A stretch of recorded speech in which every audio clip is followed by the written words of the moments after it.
në Zadrim, edhe pse fillu me emigracionin shumë më vonë, kanë qenë vajza shumë të mira, sepse jo pse janë zadrimore, po vajzat e Zadrimës janë me të vërtet të mrekullueshme, se janë shumë të qeta, janë shumë punëtore, dhe ajo që për disa vite meshkujt nuk u kthyn më, shumë nga që dhe kur ishin familje me shumë motra, duke pritur radhën njëna tjetrës, që të vishin këto djem erdhen, po nuk erdhen sa ishin, kështu që vajzat tona, këto vilresha, janë detyruar që të martohen në vende tjera. Nusha, përmendë pak më herët princeshën e Zadrimës.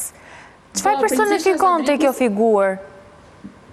Edhe ajo kur i vran burrin, ajo është zadrimore vërtet, ashtu si vajzat si Roza ose si gratë të tjera, kur i vran burrin ajo nuk pranoi që të martohej mama e Lek Dugazhinin, po pranoi që të shkonte Murgesh në Sardenjë, në ishull të Italisë.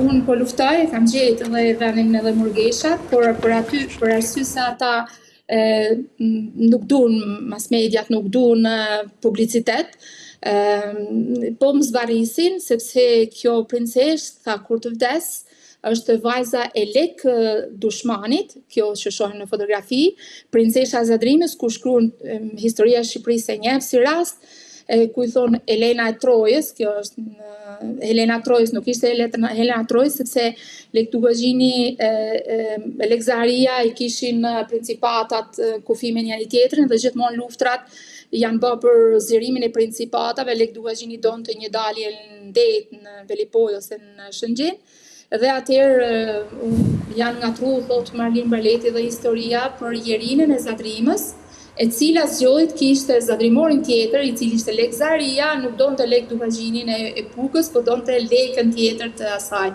Ata patën një problem shumë të rëndë në dasmën e mamicës, ku u vranë edhe midis tyre, sepse kjo vajzë kishte zgjedhur princin Lek, ishte vajzë e vetme, Lek Zaharia, dhe ata u vranë mes njëri tjetrit, po ajo nuk pranoi kur të martohej dhe ka sulgjinos jetën e vet në një manastir të mbyllur në Sardenja, dhe ku ka lanë një amanet që kur të vdes me qoni afër princit në Vallën e Denjës. Ka ardhur apo vjen afër tani?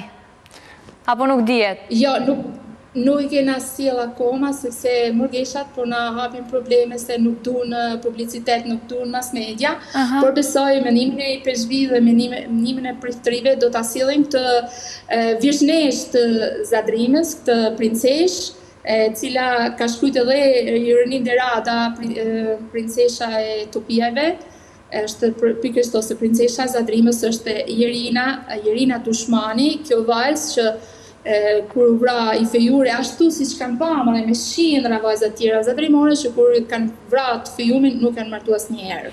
Nusha, se edhe koha nuk është se na premton, ishte shtëruese e gjithë kjo ligjërat e jotja në lidhje me këtë temë. Ne të falenderojmë 3 fish. E para për faktin që ti gërmon atje ku askush nuk guxon ose nuk e di gjën. S'ka mundësi, po zotëm kur vërtet. E dyta për kohën që na dedikon, dhe e treta për mënyrën se si ti i artikulon rrjedhshmërinë e pasqyrimit, domethënë që bën për temat që zgjedh. Ne do kemi rast përsëri. Po, unë dua të di edhe diçka tjetër, se çfarë ke tani në duar duke kërkuar, duke lexuar.